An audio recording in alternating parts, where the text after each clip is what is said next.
इस एपिसोड की शुरुआत में रिन का ईगो अपने काबू से बाहर जा रहा होता है और मैच खत्म होने में भी बस 2 मिनट का टाइम बचा होता है। ब्लू लॉक टीम गोल की तरफ आगे बढ़ रही होती है। योरी गोल के लिए सबसे सही रास्ता ढूंढ रहा होता है। तभी अचानक से रिन आकर बॉल को योरी से चुरा लेता है। ये देखकर सभी लोग हैरान रह जाते हैं। रिन कहता है कि बाहर में जाए दोस्त, बाहर में जाए ये रिवेंज और बाहर में जाए मेरा भाई, मुझे किसी से कोई फर्क नहीं पड़ता है, मुझे बस सभी को पीछे छोड़ना है। ऐसा सोचते हुए रिन बॉल को लेकर गोल की तरफ बढ़ने लगता है। रिन को ऐसा देखकर साई भी चौंक जाता है। इसागी रिन को सपोर्ट करने के लिए आता है पर रिन इसागी को पूरी तरह इग्नोर कर देता है। रिन इसागी की तरफ जाने की जगह दूसरी साइड जाता है जहां पर यूनाइटेड टीम का डिफेंडर टेपे खड़ा होता है। रिन तुरंत ही उसकी स्किल्स को एनालाइज कर लेता है और उसको चकमा दे देता है। रिन के इरेशनल मूव को देखकर इसागी को बिल्कुल भी यकीन नहीं होता कि रिन ये सब क्या कर रहा है। अब रिन को रोकने के लिए दारुई सामने आ जाता है। दारुई का वेपन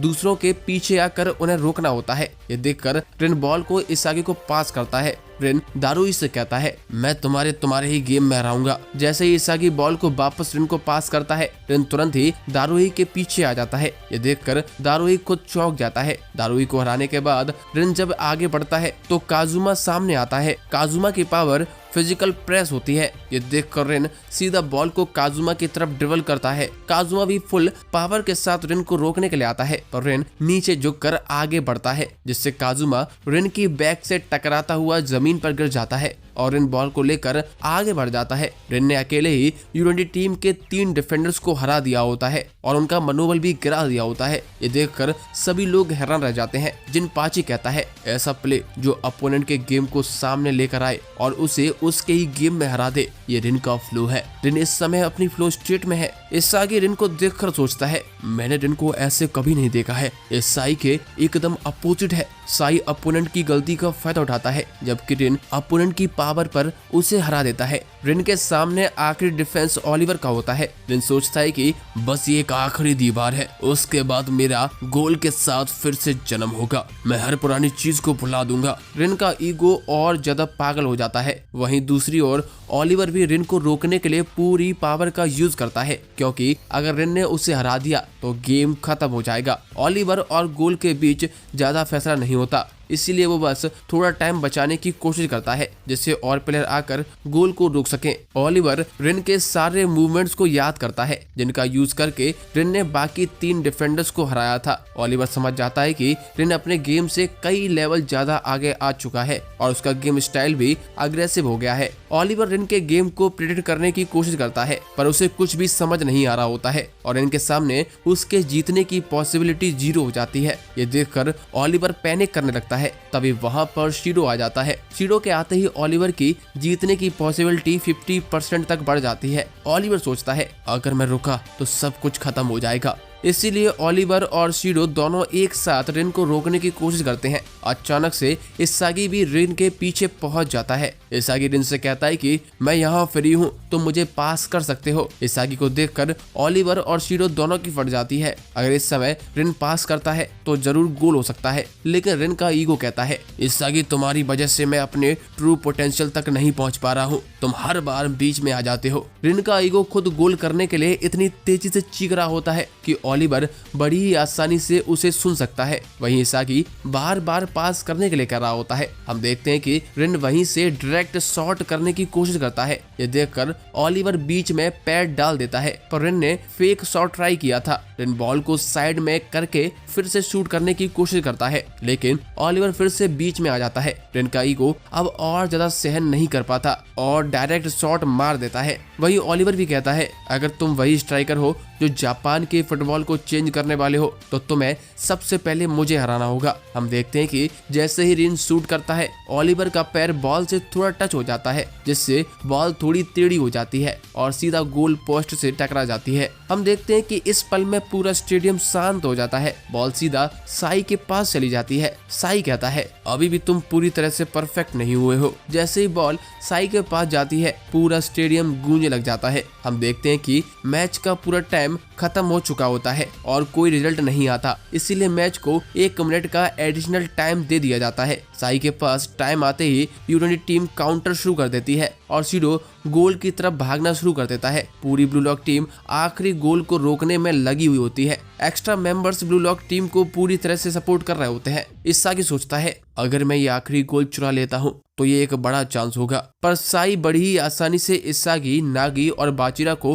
पीछे छोड़ देता है। पूरी U20 टीम गोल की तरफ चार्ज कर रही होती है। ये देखकर कारासु और आइकू सभी से डिफेंड करने के लिए कहते हैं। हम देखते हैं कि इसागी उस मूवमेंट में फील्ड को चारों ओर से स्कैन कर रहा होता है। आखिरी में साई को रोकने के लिए रिन सामने आ जाता है। साई रिन से कहता है तुम वो गोल नहीं कर पाए, यही तुम्हारी लिमिट थी। इस पर रिन साई को चुप रहने के लिए कहता है। साई कहता है कि अगर तुम मेरी बात को मानकर इस गेम से दूर रहते तो तुम खुश रह सकते थे, लेकिन तुमने ये खुद अपने लिए चुना है। रिन कहता है कि तुम कुछ भी बोलो, मुझे फर्क नहीं पड़ता। साई आगे कहता है तुम्हें पता है तुम जापान के बेस्ट स्ट्राइकर नहीं हो, मेरे बिना तो तुम फुटबॉल भी नहीं खेल पाते, तुम हमेशा मेरी शैडो के अंदर ही रहोगे। साई की बात सुनकर रिन सारी पुरानी बातें याद करने लगता है और कहता है कि अब मैं समझ चुका हूँ, तुमने जो कहा था कि तुम अभी परफेक्ट नहीं हो, मैं तुम्हें डिस्ट्रॉय कर दूंगा। मुझे मेरे राइवल से आगे निकलना होगा, मुझे रिवेंज की जरूरत नहीं है। तुम ये अपनी चीप बातों से मेरी लाइफ को खराब करना बंद कर दो। मैं तुम्हारे लिए कोई ऑब्जेक्ट नहीं हूँ, मैं इटोशी साई का छोटा भाई बनकर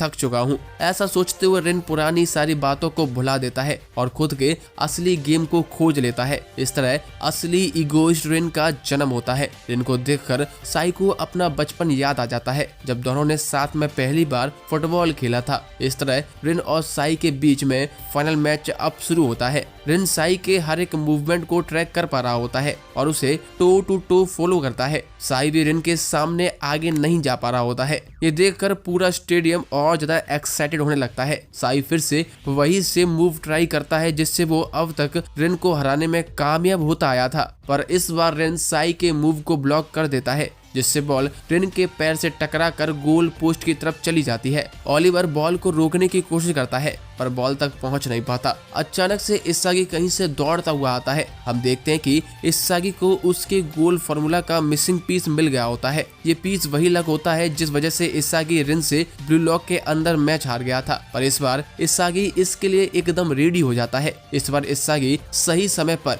सही पोजीशन तक पहुंच जाता है और पूरी स्ट्रेंथ के साथ शूट करता है। इस मोमेंट में पूरा गेम थम चुका होता है। गोलकीपर गोल को रोकने की पूरी कोशिश करता है, पर किक इतनी ज्यादा फास्ट होती है कि गोलकीपर बॉल तक पहुंच नहीं पाता और हर एक एंगल से हमें बॉल गोल में जाती हुई दिखाई देती है। इस तरह ब्लू लॉक टीम 4th गोल करके लीड ले लेती है। इसी समय एडिशनल टाइम भी खत्म हो जाता है, जिससे ब्लू लॉक टीम ये मैच जीत जाती है। पूरी ब्लू लॉक टीम बहुत ही ज्यादा खुश हो जाती है। जिनपाची को भी मेहनत का फल मिलता है और इसागी फाइनली गोल करने में कामयाब हो जाता है। मैच के बाद सीडो साई से कहता है अगर बॉल मिलते ही तुम मुझे सीधा पास कर देते तो शायद हम मैच जीत सकते थे। इस पर साई कहता है कि हमारे पास बस 1 मिनट का समय बचा था, अगर मैं तुम्हें एक्यूरेट पास नहीं देता तो कुछ भी नहीं होता। मेरे हिसाब से यही बेस्ट डिसीजन था। इसके अलावा तुमसे पहले इसागी गोल एरिया तक पहुंच गया। ऐसा बोलकर साई वहां से जाने लगता है। सीडो कहता है मुझे तो लगता है कि तुमने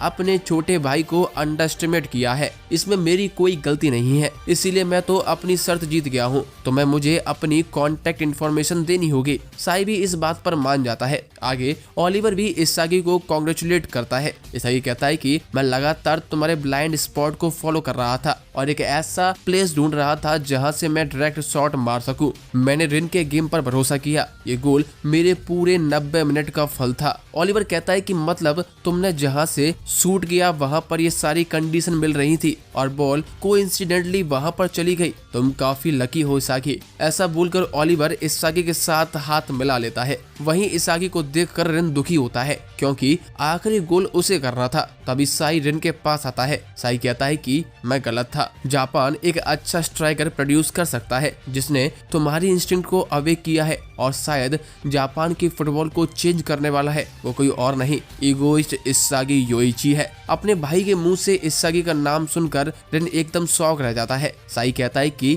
ये कंट्री अभी भी बदल सकती है। मैच के बाद सभी रिपोर्टर इसागी का इंटरव्यू लेते हैं। जब रिपोर्टर इसागी से उसकी एस्पिरेशन और फ्यूचर प्लान्स के बारे में पूछते हैं तो इसागी एकदम शांत रह जाता है क्योंकि उसने इसके बारे में कभी सोचा ही नहीं था। इसागी 1 मिनट तक अपनी पूरी जर्नी को याद करता है और कहता है कि as a blue lock team हम U20 वर्ल्ड कप जीतना चाहते हैं। इसके बाद Isagi as a true egoist खुद को करेक्ट करते हुए कहता है, नहीं, मैं जापान को U20 वर्ल्ड कप जिताना चाहता हूँ। इसी के साथ ब्लू लॉक का फेज 1 कंप्लीट हो जाता है। पूरी ब्लू लॉक टीम और U20 टीम पूरे स्टेडियम को उन्हें सपोर्ट करने के लिए शुक्रिया कहती है। मैच के बाद सभी लोग ब्लू लॉक सेंटर में वापस आ जाते हैं। सभी लोग बहुत खुश होते हैं। जिनपाची सभी को गेम के लिए कांग्रेचुलेट करता है, पर साथ ही में उन्हें कहता है कि ये तो अभी बस शुरुआत है, मैं तुम्हारे बीच में एक टॉप स्ट्राइकर बनाऊंगा। मेरा सपना अभी भी वही है, एक ऐसा स्ट्राइकर को जन्म देना है जो जापान को वर्ल्ड कप जिताएगा।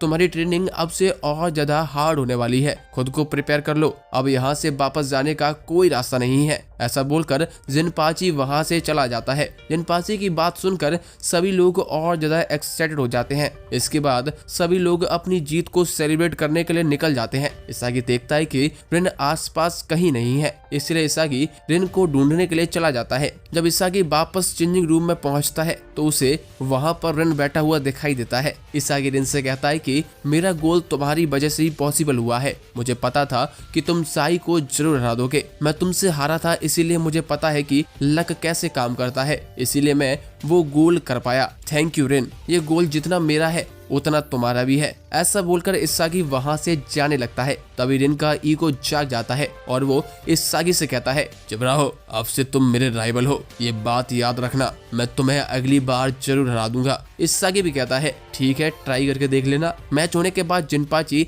सभी इन्वेस्टर से मिलता है और उनसे ब्लू लॉक के ऊपर फीडबैक पूछता है। सभी इन्वेस्टर ब्लू लॉक की तारीफ करते हैं और इसे कंटिन्यू करने के लिए अग्री हो जाते हैं। हम देखते हैं कि कुनिगामी को भी ब्लू लॉक के अंदर वाइल्ड कार्ड एंट्री मिल जाती है, जिससे कुनिगामी फिर से वापस आ जाता है। इस तरह ब्लू लॉक का फेज 2 नियो ईगोइस्ट लीग शुरू हो जाती है। सीजन के लास्ट में हमें एक नया कैरेक्टर दिखाई जाता है जो ब्लू लॉक के अगेंस्ट खेलने के लिए बहुत ज्यादा एक्साइटेड होता है और इसी के साथ ये सीजन खत्म हो जाता है। दोस्तों, काफी अच्छा रहा ये सीजन और मुझे बहुत अच्छा लगा, मैंने इस चीज को कवर किया। आप लोग कमेंट करते हो आपको कैसा लगा है पूरा सीजन और हमारा एक्सप्लेनेशन, प्लीज हमें कमेंट करके जरूर बताएं, हमें बहुत अच्छा लगेगा।